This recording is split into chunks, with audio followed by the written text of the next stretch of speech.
Excellent evening, everyone. You can be seated. Welcome to another Peaceful Solution Character Education Program Teacher Certification Training course. We are going to be continuing in the fourth unit of the intermediate series this evening. Let's see here. Oh, you know what? Would you be able to, Michael? Michael. Awesome. Could you hand me my laptop? My laptop. Sorry about that. All right. So we're going to be continuing in unit number 5 here.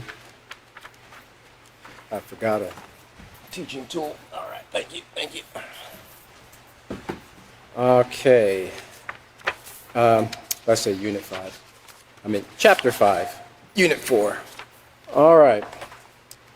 So responding to disrespect. So hopefully,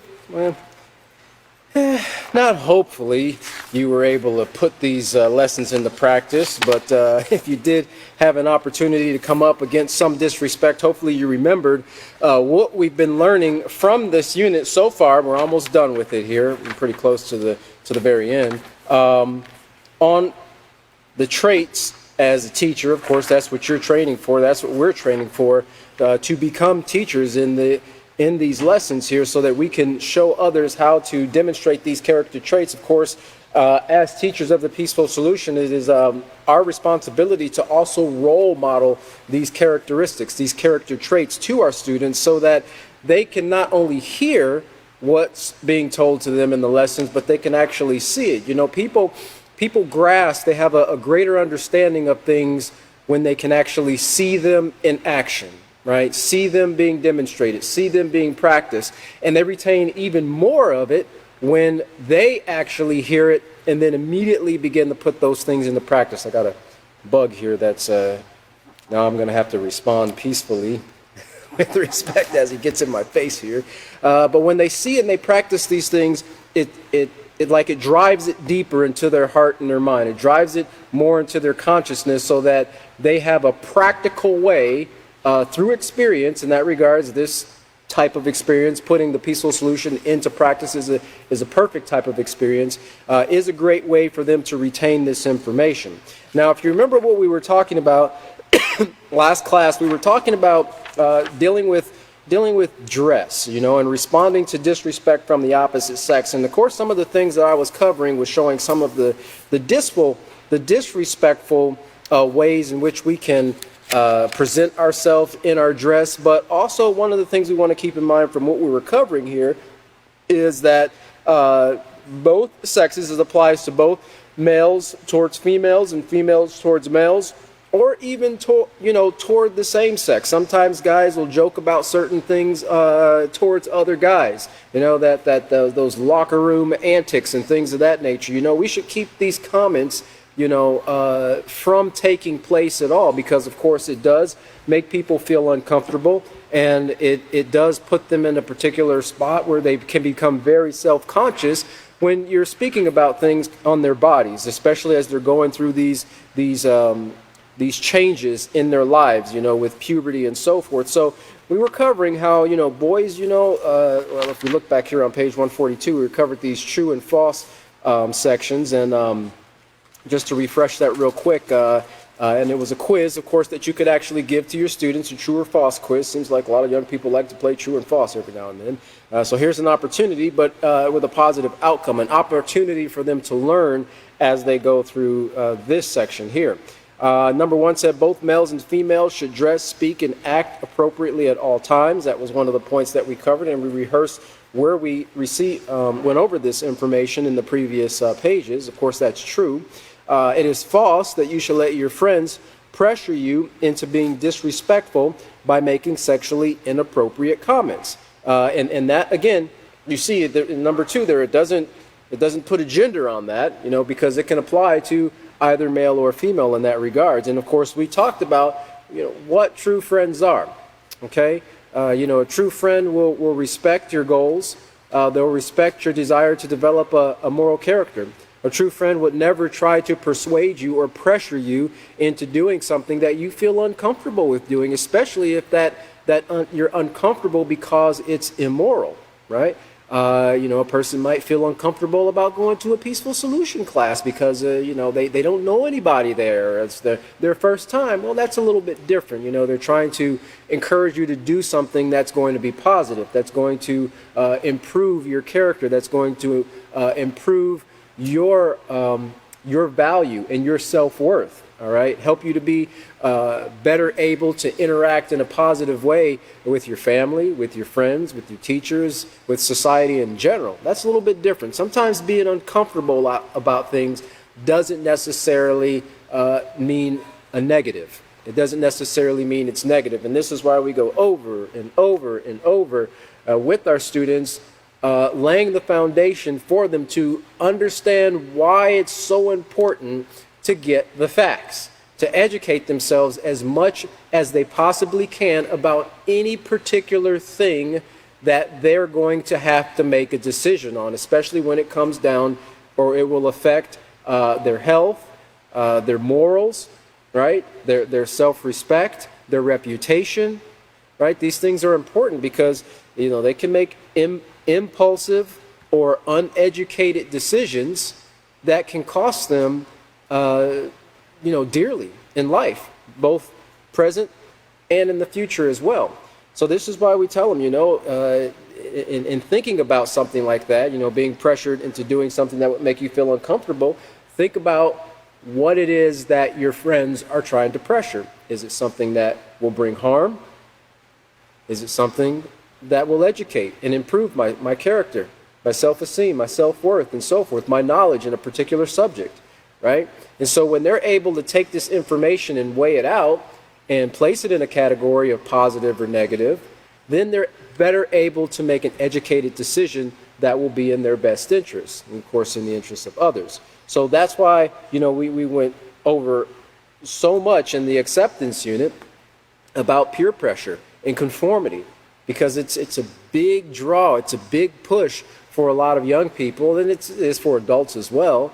To conform, to want to be accepted. And sometimes they will compromise their morality, whether how great or how small it is, depending on where they are and if they've learned anything about character education or not, just to be accepted, right? Just to fit in with the group, just to be a part of a clique, okay? So this is why we have to continually remind them of these things over and over. You can't hammer on something too much in the peaceful solution, right? Because the information, all of it is valuable. And as you'll learn, and as the students I'm sure will catch on, they'll see these points being reiterated from one lesson to the next lesson to the next, because they all tie into each other. And like we covered in the character, these are building blocks for building a positive character. Number 3 there, of course, true. You should never make comments about someone's physical development. Of course, again, like I said, these are some of the things that can make people feel uncomfortable. And as we mentioned before in the previous class, sometimes these things can actually draw attention from somebody else toward that person. Somebody else who might not be valuing ownership or have the value of respect for people and their person, their body, right? Who might not value practicing self-control and not acting impulsively or acting on emotions or acting on feelings, right? And so you drawing attention to that person, that other person, that female or whatever, you might be drawing that attention to that person where they otherwise might not even, really have paid attention to them, right? Now you're accentuating something that does not need to be accentuated. Peaceful solution tells us we need to accentuate the positive things. And what are positive things? Things that bring benefit to ourselves, others, and the environment. Making comments about someone's physical development or sexually inappropriate comments, they have nothing to do with building our character. And they have nothing to do with building the positive character of our associates and our friends and so forth. Number 4, true. One way you can earn respect from members of the opposite sex is by having respect, okay? And so like I explained before, of course, everyone deserves respect, but you can earn a higher degree of respect, right? By having self-respect for yourself, having self-respect. And we covered some of the things about dressing appropriately. That was one of the things that we were going over and over in this particular unit here on page 141, excuse me, about how we dress. And we went back and covered some things in the character unit as well. How you dress says a lot about your character. It says a lot about your personality as well, right? But of course, what we're looking at is character and how it affects us, how people see you. Remember we talked about the people of dignified positions and, high positions in society and so forth. They dress in a particular way, a modest way. They might wear robes like judges do. You see this also in some countries, the members of the parliament and so forth. They dress in a particular way. In the United States, you don't typically see our senators and congressmen when they have to go in for a session in Hawaiian shorts or Hawaiian shirts and khaki shirts and flip-flops or anything like that. They dress in a suit and a suit coat and at least a button-down shirt and a tie, right? These things show a level of dignity and so forth that they want to be present, and that's expected of those leaders. Now, sometimes people don't realize that that their dress shows that they do or don't have a certain amount of respect for themselves, right? You can also show disrespect for others by the way you dress. And I'm sure many of us have seen growing up, and I haven't seen it in a long time, but I would suspect in some places it's still pretty common. They have stickers on the door that say, no shirt, no shoes, no service, right? Because they don't want people walking, half dressed into their establishment, maybe putting off the other customers. You got to think about it. When you're in public, sure, yeah, there's freedom of speech and so forth, but sometimes parents are really trying their hardest to raise their children up in a way that is respectable, and then sometimes they'll see things in society, and of course this is where training comes in as a parent or a teacher, if something is seen or if something is pointed out or if a child sees something or a young person sees something and they might question about it or they might not question about it. As a parent or teacher, if you see it, it's an opportunity to go into these things and explain, the importance of having self-respect in the way we dress and so forth. Every moment is a teaching moment if you take advantage of it and don't just look at it and go, well, they'll learn. Yeah, they will learn, because something's going to go in their minds, but more than likely it's going to be the negative thing. And then because we didn't take the opportunity to teach them in the positive way or lay a foundation for them to see the difference between what's right and wrong, what's appropriate and inappropriate, then once they learn the negative part, it's going to be really hard to try to change their mind. It's like you got to work 7 times as hard to kind of push that negative, because you never completely wipe it out, but to push it to the background and have these positive traits, these positive lessons in the forefront of their mind. So it's best to nip it in the bud when you first see it, if at all possible, when it's recognized. All right, so let's go back to Lesson Plan 5, page E, because this will bring us to what we're going to pick up on this evening on page 143. Lesson Plan 5, page E, and we are on procedure number 10, which is the last procedure here. It says, tell students that they must also learn how to respond when being corrected for showing disrespect to others. Have students read the section, quote, when the shoe is on the other foot, found on page 143 in their handbooks. Stress that although they are aware of what constitutes respectful behavior, they can unintentionally be disrespectful. If this occurs, they must be humble and apologetic if corrected. Conclude the lesson by reminding students that practicing these skills will enable them to cope with disrespect and maintain their positive moral character.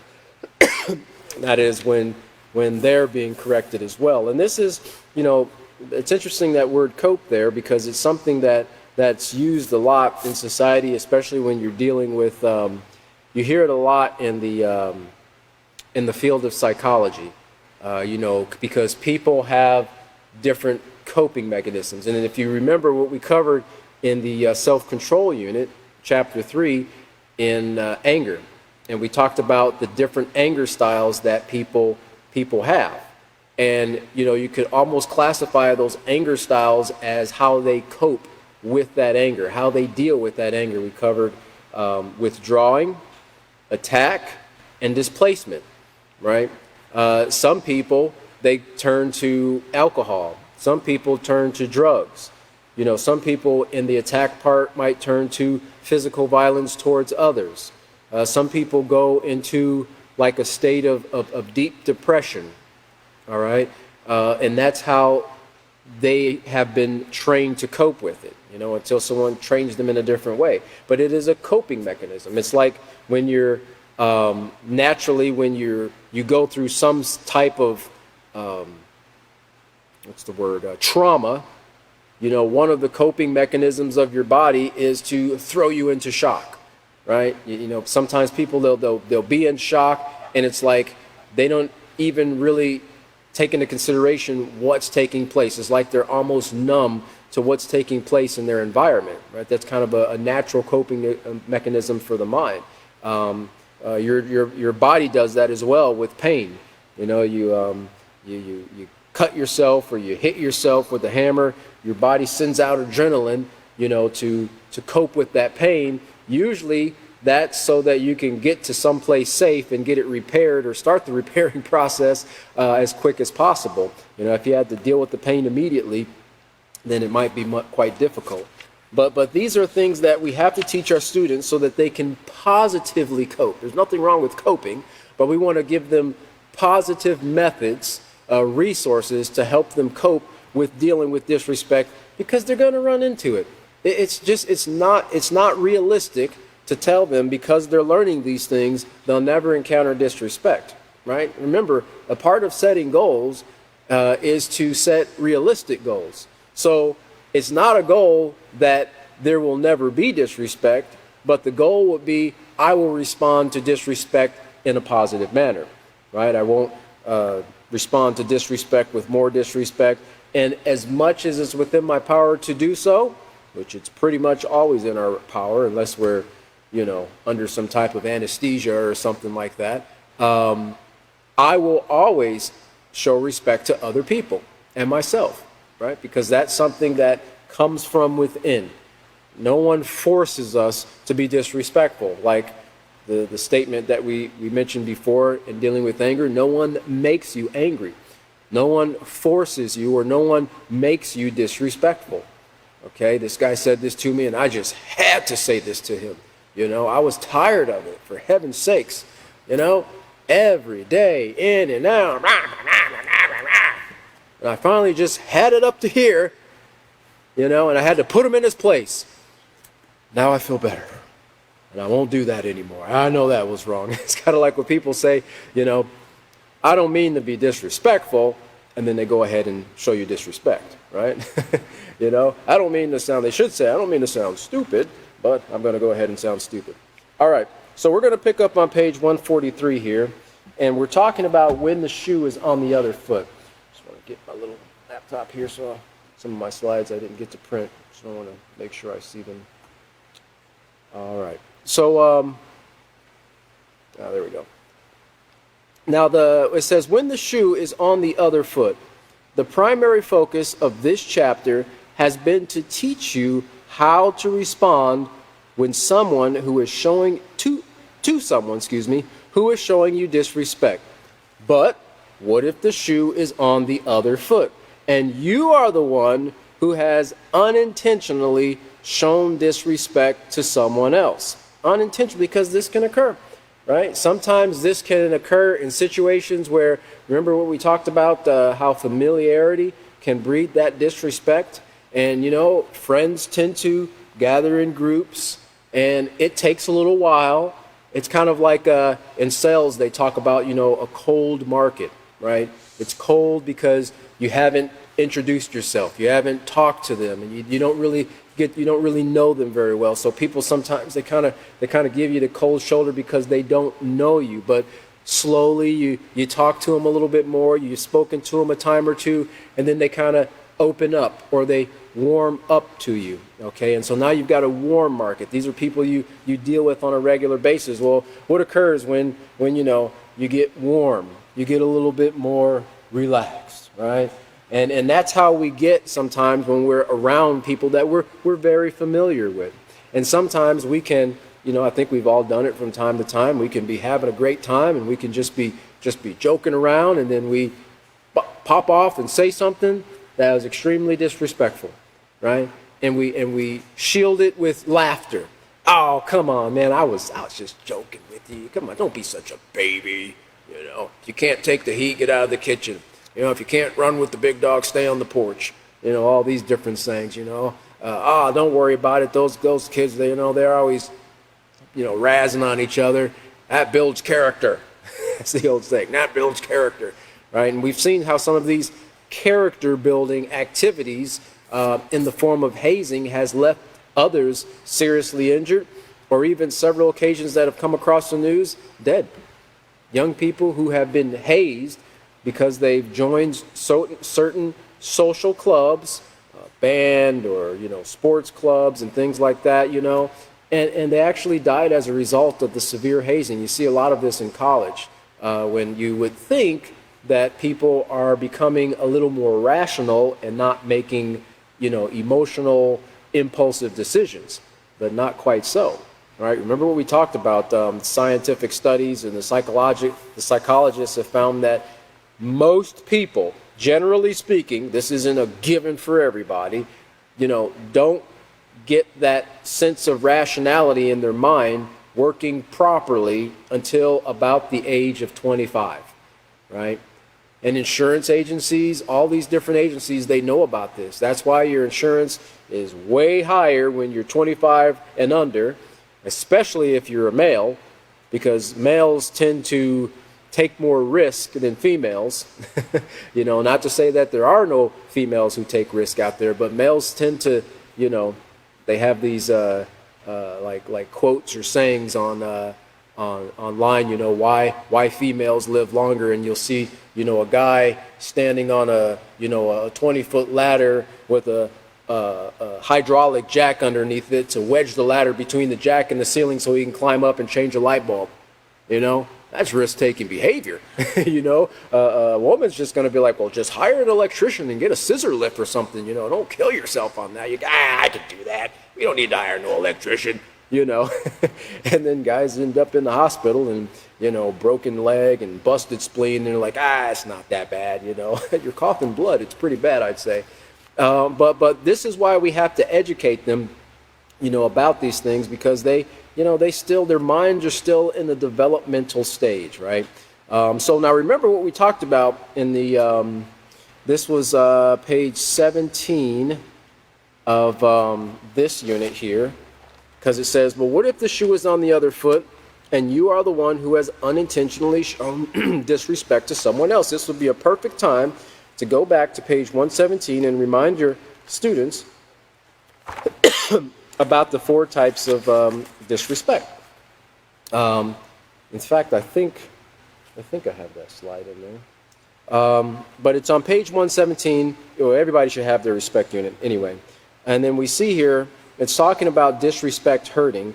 And there's the little box there with the girls and the cold shoulder. They kind of give an example there. And at the very bottom of the page, it says, as you can see, disrespect can be real, imagined, intentional, or unintentional. With so many ways that disrespect can occur, it is up to you to be prepared to deal with each situation appropriately, right? And what it's referring to is what it was covering at the very top of the page, which says, in addition to ways listed, we can also imagine disrespect, okay? And the previous page, 116, talks about some intentional ways of disrespect, okay? We can imagine disrespect taking place, and it can be real. It can be a combination of any one of these 4 as well, right? But the goal is not to just pick out from the other person if they really, if they didn't really, if I imagined, or if it was intentional or unintentional. That's not the goal. The goal is, how will I respond, right? These are just giving us an idea of the types of disrespect that a person might encounter. A person with a positive moral character will always make an effort to handle even the most difficult situations in a respectful way. So keep that in mind. That'd be a perfect opportunity, because even us, we all sometimes don't think about us there. We can unintentionally show disrespect to someone, right? Just by not knowing certain things. Sometimes people will make comments about people, but they might not realize that a person might have had a close friend or a family member who went through a particular trauma that they might be joking about. And that might hit them as a trigger when they hear that, right? And that would be an unintentional type of disrespect, okay? But then when you're made aware of it, then, you're quick to apologize, right? You're quick to seek forgiveness, just like we should be quick to ask forgiveness when we disrespect others, and we should be quick to respect others or forgive others who have disrespected us. The street goes both ways, but you can't have a clean flow of traffic if other people are trying to drive in other people's lanes. You have head-on collisions, and that's when you get conflicts. Now, keep in mind that just as you have been taught how to appropriately handle disrespect from others, keep in mind that just as you have been taught how to appropriately handle disrespect from others, likewise, you should know how to stop the practice whenever it's brought to your attention. All right, and so this brings us to what we've previously covered in regards to humility. Okay, because in order for a person to go through this, handling it in a positive way, when something's brought to their attention, they have to have that character trait. Otherwise, they're going to buck up, they're going to, voice their opinion, well, I didn't mean it that way. Well, that's the way it was taken. Whether or not you meant it that way, they can't read your mind. People are so quick, and that's a defense mechanism. It's also like a coping mechanism, probably for embarrassment or shame or whatever the case might be. But it's an indicator that we need to work on the character trait of humility. It's so easy to jump to our defense if we feel like we're being pointed out for the wrong that we've done. No problem if we're pointing out somebody else's wrong. Hey, I'm just doing it because I'm your friend. I love you. Well, you've done this. Hey, man, you got to point out everything I do wrong. When the shoe's on the other foot. But no, we should be humble and willing. And it takes a lot. It takes a lot, because there's that desire to kind of, like I said before, jump to our own defense. No one likes to be, look like they're in the wrong. No one likes to be embarrassed, right? But when you think about it on the long term, it's much better to be embarrassed for a little while, right, than to go through life never being corrected or taught and suffering the consequences of making poor, irrational choices, right?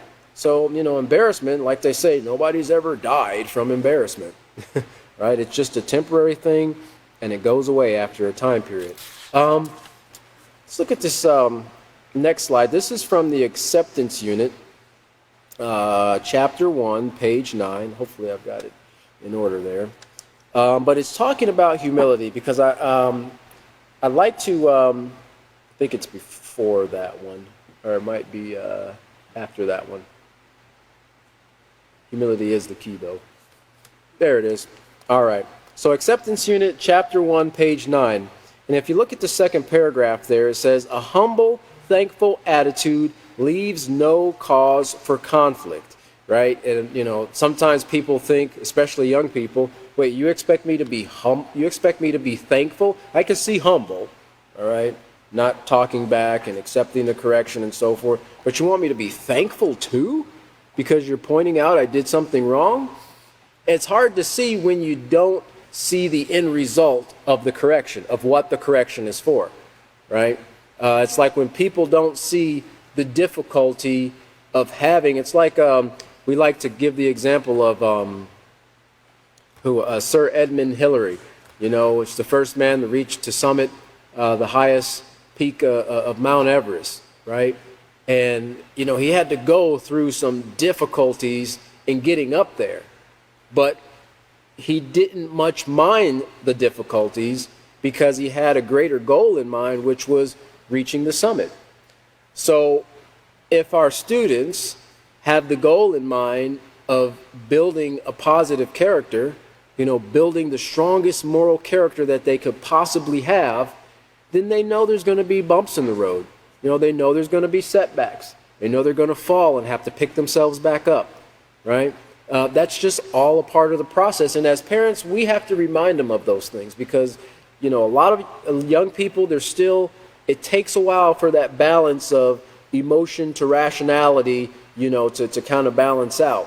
Emotions are still pretty high right here, and everything's like the end of the world between ages, 6 through 24 or something like that. It's like all this drama. It's like it's not that bad, right? Okay, it's not a big deal, okay? But you gotta you're like a hostage negotiator. You got to talk them down occasionally to bring them back to their senses. But when you're humble and you have a thankful attitude, remember, an attitude is the way we think and feel about things. It leaves no cause for conflict. You can't really argue with, thank you for pointing that out to me. Or, you know what, I didn't consider that. I'll keep that in mind next time. Or I appreciate you considering this situation, or giving me some correction. Whatever the case, however you word it, you can't really argue with that, I guess a person could try, but who's going to argue back when a person's being humble? I guess they'll be talking to themselves. Without a humble attitude, being instructed on what you should and should not do can seem frustrating. Many teens have a difficult time maintaining positive relationships with those in authority because they have opposing views of what is fair. And you'll hear that all the time. That's not fair. That's not fair. You need to clean your room and you need to do this before you can go outside. Oh, that's not fair. Okay? But that's their view on what's fair. Okay? What your chores are to do is to instill a sense of responsibility. Get the work done first, and then you can play later. But, play is what's on a lot of young people's minds. A lot of adults, too. Well, here's the bottom line. Even though you might not like a decision your parents or other authority figures have made for your benefit that you think is unfair, you must still be respectful and obey. As adults, we can't say to the police officer who pulled us over, well, I was just going with the flow. This guy passed me at 90 miles and you pulled me over because I was doing 85? That's not fair. Go catch that guy. Why are you wasting your time with me? It don't work that way, right? If we were the ones breaking the rules, then we got to pay the consequences. But you must still be respectful and obey. If you have ever instructed a younger sibling to do something for his or her benefit and he or she refused, then you know how parents or authority figures feel when they are disobeyed. Keep in mind that someday you might be a parent. How would you want to be treated when you are trying your best to protect, guide, feed, and train your child? And even parents who don't have the peaceful solution in their mind, who've never been trained in this, for the most part, they want the best for their children. And most parents want a better life for their children than they had. They don't want to see them go through the struggles and have to deal with many of the hardships unnecessarily because the parents didn't have someone to teach them those things, right? So they had to learn by bad experience, right? So they try to instill these things into their children, especially if they see them going down a particular path, because let's face it, a lot of times children do what their parents did at a certain age because that's what their parents did at that age.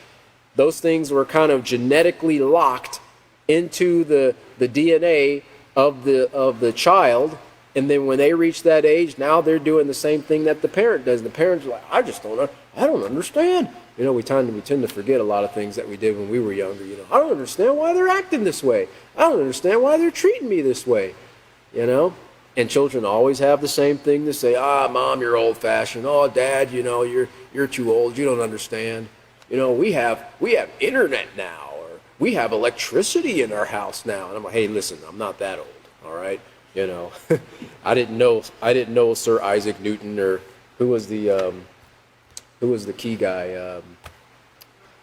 Thomas Edison. Yeah, I didn't see him when his kite got struck by electricity or anything like that. But they think that things were way different when we were younger. Yeah, they were a little bit different, especially our generation from today's generation, because today's generation is raised pretty much on the internet, cell phones, and computers, right? Like we were talking about libraries before, most of them don't know what a library is. Google is their library, Bing is their library, Yahoo is their library, whatever the case might be. So as we see them going down certain paths, yes, being responsible, being caring about our children or our students, we're going to say something to them to keep them from making those poor choices. We are, in effect, educating them. Now, of course, they have to make the choice, right? But we give them the information so that they could make, hopefully, a positive choice. The moral character trait of humility will help you accept instructions and guidance with a positive, respectful attitude. And remember, when you accept instructions especially that's beneficial for you, you're also showing self-respect, right? Because those things are going to help you to be a better person. Instead of arguing, becoming angry, or refusing to obey. A humble person is willing to learn, be taught, and follow directions. And this is also the characteristic of a responsible person. I'm giving a little bit of spoiler alerts here, for our next unit. But it's that characteristic as well, right? So when you are asked to have a humble attitude, in essence, you are being encouraged to be willing and open to improve yourself.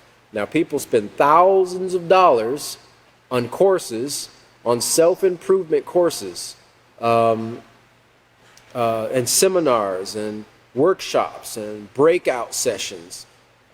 People have made millions of dollars, coaching gurus and so forth, teaching people things they could really have learned for free in the Peaceful Solution. Go to a bookstore and you'll see they'll have a huge self-help section, right? And there's nothing wrong with wanting to improve yourself. The difficulty comes into play when you've got to put those things into practice. That's where the improvement comes. Not just about knowing, but the execution of what you've known, the putting into practice of what you've known. All right, a brake is a very essential component of a vehicle. And knowing where your brake is vital knowledge. It can save your life and the life of other people. But going down an interstate at 75 miles an hour and then getting off the access road and failing to use that brake, you've got a conflict, a potential crisis on your hand, right? So you see how important it is to put into practice, to execute the knowledge that we know, the things that we've learned. Knowledge is great, but until we put it into practice, it's just information, all right? But it is very powerful and very useful. And so this is what we have to remind our students, because a lot of times they're dealing with an uncomfortable situation, and they might be a little bit more concerned about what they say or what they do in practicing the Peaceful Solution might be received by their friends. Because young people they can be pretty brutal sometimes, right? Oh, well, that sounds like something the goody two-shoe would say. Oh, who are you, a teacher's pet? Oh, you need to show respect, but, and so they might not want to go through that embarrassment, but as a teacher, you have to encourage them, hey, listen, Even if it causes you embarrassment, even if you're the only one standing, stand for what you've proven to be morally correct. And you'll never regret it. That's right. So be a humble person is willing to learn to be taught and follow these instructions. So it's, of course, we're being encouraged to improve ourselves. Always know that your actions can be better and your thought process can be improved. Now, this is particular, that statement there is particular only to a person who's humble. I remember seeing a movie a long time ago. I think it was an old cowboy movie. It was a remake of a cowboy movie, or a more recent. It was like 20-something years ago. And the guy, he was supposed to be like this really great shooter, and he could, shoot a hare at so many yards with a bullet and so forth. And he had a draw between him and another person, and they shot, and he dropped down to his knees, and it made it seem like, oh, he must have got shot. And then he comes with this line of, is it possible to improve on perfection? That was his line. And I'm thinking, well, that's not a humble attitude, because when a person thinks in their mind that they are the best, they have reached the pinnacle, they cannot go any higher in improving their character or what they do, then they're done. They're done. Because nobody can teach them anything. In their mind, that is, nobody can teach them anything, right? And we've seen these things with people who, sad to say, they train for many years to be great fighters, right? But there's always somebody else who's better. And in saying that, there's always someone who can teach us something in how we can improve ourselves, how we can improve our character, how we can better interact with people. But if we don't have a humble attitude, then we won't listen to them. We won't even give them the time of day. The process of learning moral conduct never ends. There is always room for improvement, even if you reach 100 years, or 1,000 years, or 10,000 years. Right? You'll always be learning, and there's nothing wrong with learning. Learning is a very beneficial thing. Let's see here. If we go back to our character unit, I don't want to. Like I say, you can't hammer on points too much. In the character unit on page 6 here, or chapter 6, page 131, talk a little bit more about that. On page 131, it talks about being a positive leader, but I want to go back here to number 17 in the introduction here, because I don't want us to lose focus on what the purpose of why we're training our students here. Because we are training leaders, and in the introduction of the character unit here, pretty much all of them, it's on page 17, Roman numeral 17. I don't know what Roman noodles taste like, and it's under teachers are the true leaders of the world, and it says all teachers now have the opportunity to make a great change in the character of their students.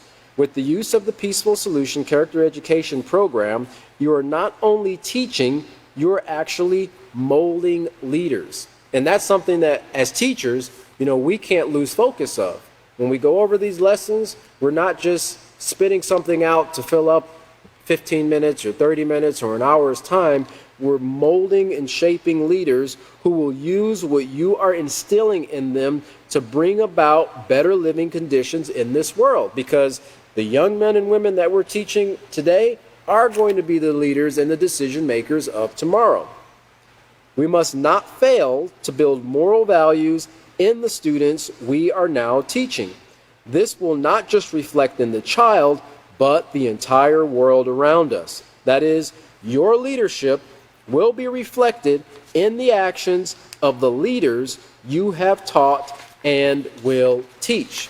Because those lessons that are being taught, and then coupling that with our role modeling, our consistent role modeling, before we've ever taught them these lessons, we should already be practicing these things. And then when certain lessons come out, it'll probably be brought to their mind, oh, okay, that's why you responded that way. Oh, that's why you didn't snap back at Johnny when he said some disrespectful things to you in front of everybody in class. Or that's why you told us to do this, right? It'll come back to their mind, and that'll instill an even higher level of respect, a higher degree of respect and honor in the student's eye for you. Because you're not just reading a lesson and practicing it once you teach it, you've already been laying the foundation for it. And the practicing of that, whether they realize it or not, it plants a little seed in their mind. They might not see and understand what you're teaching because you're teaching through your behavior as well before it even comes out of your mouth, but they're seeing that thing and it's being placed in their mind, and then it's brought to light when the lesson is presented to them. So you see how beneficial it is as teachers for us to know what we're teaching and role model these things as well. Now on page 130, page 130 here, it's actually on 131 too. On page 130, let's look at 130 first. It says, not a born leader will join the crowd. Most people aren't either, but don't let that discourage you from learning how to lead. There are many things we are born not knowing how to do, such as reading, writing, or even riding a bike. Learning these skills might have been difficult at first, but you not only learn how to do them, you learn how to do them well.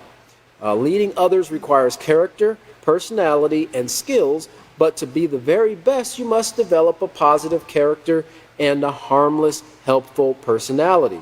You already know that you must maintain and develop a positive character on a daily basis. As far as skills, well, you can learn the skills relevant to leadership in the same way you learn all of your other skills. You practice, practice, practice. And then you give some points here, some simple tips to keep in mind. It says, set your mind in advance so that you can be a positive leader.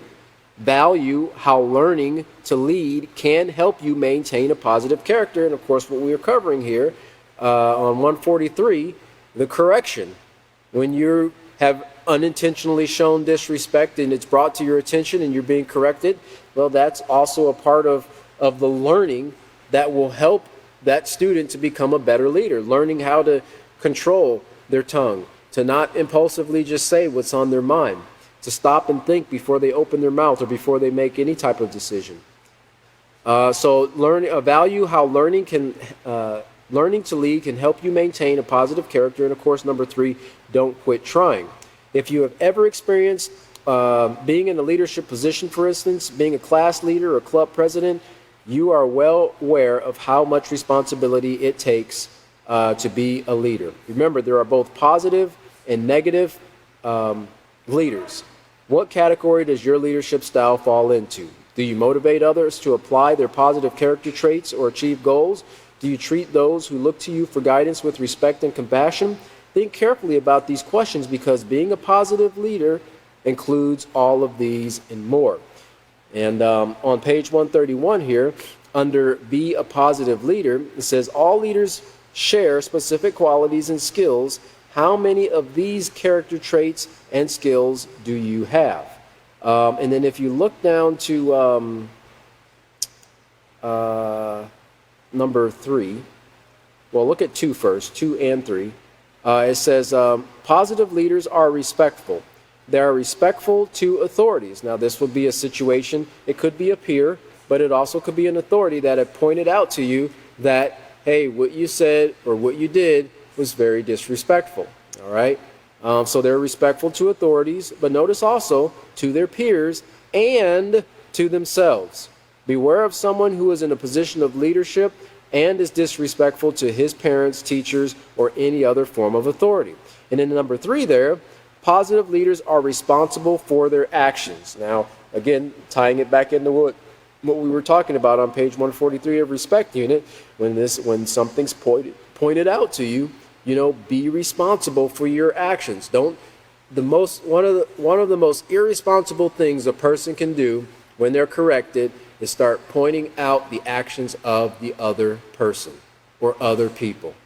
I remember the author of The Peaceful Solution once saying that, that just shows, that's a sign of an irresponsible character. When you're corrected, it's like you want to take the whole ship down with you.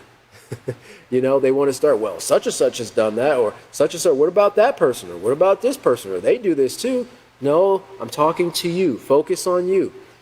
You know, what they're doing has nothing to do with your character development and your choices. All right, you're responsible for your own choices. So a positive leader will recognize when they've done wrong, when they've made a poor choice, or when they've made a mistake. And they'll be responsible for it. And it says here, the characteristic of being responsible is a combination of following through on your task and being responsible for your actions, whether they're words or things we've done. It also includes not blaming others. Notice that, not blaming others for your mistakes, but learning from them. Because, go back to page 88, we covered that room to grow, right? That room to grow, because you're not done growing yet. And for time's sake, we'll just keep that in there for your notes. All right, so let's look here at the, let's see here, was there anything else I wanted to cover? Well, you can write down for your notes. Also, we talked about the humility on the self-control unit in chapter 3, page 76. Also in the character unit, chapter 2, page 47, the third paragraph. And we did just cover in the acceptance unit, chapter 1, page 9, and also chapter 3, page 53. And all those things, they just reiterate and drive this point home of why humility is important, right? And as a teacher, it would be beneficial, you know, in teaching this lesson, you know, to go back and gather those facts and the cross references from the other books to tie them in to the point that's being made here. Because it doesn't go into really deep detail, because we've gathered all this information before that's led us up to chapter 5 of unit 4 of respect. So this is where us knowing our audience and asking questions and seeing how they're conducting themselves, and you know, we have to kind of do a systems check on our class every now and then, and we can tell that by their behavior, but also when we ask probing questions just to see if they're grasping the lessons. And if they're not, as we've learned in all the units, we have to go back and reiterate it. Now, we don't have to go back and cover the whole lesson. Now, if you do, you do, right? If you're missing something, you might have to go back and recover the entire lesson to get that point drawn home. But pick out points that'll help, you know, drive the lesson that you're covering here home, and you can show them how they can easily tie these things together. All right, so it says, here are a few tips to help you respond respectfully when you are being corrected. So number 1 here, be patient. Keep in mind that not everyone has been trained to be respectful. Many people respond to even the smallest incident of disrespect by becoming angry and losing their self-control. They call these people short-tempered, short-fused. You know, they explode at the drop of a hat. They're like handling them is like handling nitroglycerin, right? You know, I guess nitroglycerin is a very volatile substance, or gunpowder or something like that. You have to be very, very careful. And you know, that comes back to being educated. If you, as a student of the peaceful solution, even if what you're wanting to present is facts, if presenting facts at that moment is going to cause that person to explode, might not be beneficial to present them at that moment. You know, wait for another opportunity, right? We have to gauge things and consider our environment, right? The whole purpose is not just to point something out, but to point something. Remember what communication is, right? There has to be a speaker and a listener, someone to give information, and there has to be someone who is willing and able to receive the information. If somebody's screaming at the top of their head, you know, they're less likely to receive, and they're less likely to be willing to receive the information. So that's why you have to sometimes take a break and then, you know, approach it a little bit later at a different time, or sometimes someone else might have to deal with them. There's nothing wrong with that. Sometimes you know, if you're a part of the conflict, you might have to get an intermediary or a mediator to help, you know, resolve the problem between the two parties. That takes place a lot in legal court, you know, litigations and, you know, problems between employees and companies and so forth. So it says, try not to become offended and retaliate. Once again, two wrongs never make a right. And then the next point there is remain calm and respectful. By doing so, you will encourage the individual to calm down. And you see this in training of people who are mediators, people who are, in law enforcement when they put those things into practice, hostage negotiation, and people who are trained in those dealing with traumatic, hostile situations. Part of what their training is to de-escalate, right? To bring the situation down under control. When someone's screaming and yelling and they're emotional and there's spit flying all over the place and their face is red like a cherry, screaming at them and telling you need to calm down. It's not going to encourage them to calm down. Usually they say if you speak to a person who's yelling like that in kind of a lower voice, a lower tone, if they've got a little bit of rationality to them, they're going to lower their voice so they can hear what you're saying. By default, they're going to lower their voice. And as long as you keep kind of bringing your voice down, eventually they're going to calm down. And if they see that you're not responding with hostility and aggression, then they see there's no need for them to do that, right? It doesn't change their character, but at that moment, it helps. So in dealing with these situations, it's up to us who are being trained in the peaceful solution to remain calm and respectful. Even if you go into a situation where a person's cursing at you and yelling at you and calling you all types of names, doing that to them is not going to get them to see the point that you're presenting to them based on what we're learning, whatever point you're trying to present. Number 3 there, it says, listen attentively and try to understand how that person feels. If you can do or say something, you can do or say something and not realize that it is showing disrespect. That would be that unintentional disrespect, and to that person it could be real. To someone else, listening attentively will enable you to see your behavior from their point of view. Now, how would you see it from their point of view? Well, obviously, they're going to tell you. If you've done or said something to them, they're going to tell you what you did. So again, we don't have to get on the defensive and quickly want to defend our honor. Stop and listen. Hear what they have to say. Is it possible that we did or said something that could have offended that person? Yeah. Remember, a humble person doesn't mind being trained. They don't mind being corrected. They don't mind having things pointed out to them that will help them to be a better person. And then when it's pointed out, apologize, and then work to move past it and kind of guard your mind in the future, set your mind in advance so that you don't do those things again. After all, this is how you would want to be treated. You want someone to listen to you and understand your point of view. And lastly, it says, be humble and apologize. It is okay to admit that you were wrong and to apologize. Even if you don't think you showed disrespect, humble yourself and apologize anyway. You see, because different people, based on their upbringing, based on their culture, maybe their environment, we talked about, the differences in cultures, they perceive certain actions, certain tones of voice, certain words, certain statements, they'll perceive them differently. So even though you might not have thought you have said something that was disrespectful, to them it might have been, right? Don't argue the point. Just be humble and apologize, because we're not talking about a life or death thing. It doesn't hurt to apologize and say, you know what, I didn't realize that was offensive. I'm sorry, right? I'll be more mindful. Apologizing shows that you care about how a person feels. Then make every effort to be respectful and not repeat the same behavior. So, it doesn't benefit you to apologize and then go right back the next time you're together and do the same thing, because the person won't believe you, right? If you continue to practice the same things, the disrespectful behaviors over and over, eventually the person won't believe you and you'll lose some honor in their sight.